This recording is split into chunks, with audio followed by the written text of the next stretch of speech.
Comandante-Geral PNT telefona despacho para comando PNT Reua a buscar solução para desentendimento entre a comunidade Naktuka no Policupan ou dalam diálogo comunitário.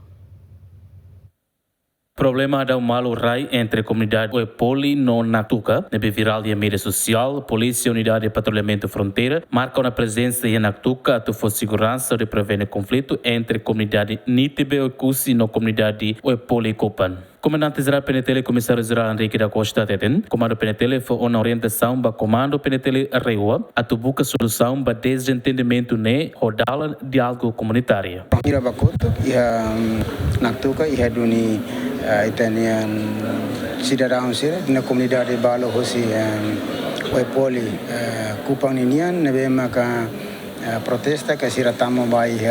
fatin Naktuka nebe maka iha lorong hira antes equipa ba monta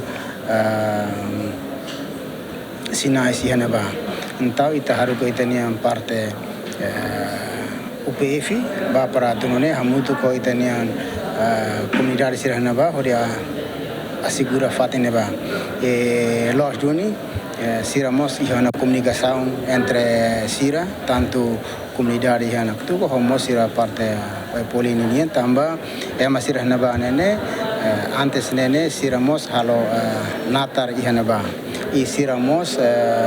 se ia relação família então ita orientamos bahia comando município para turune lius diálogo comunitário ninian para turune bele prevene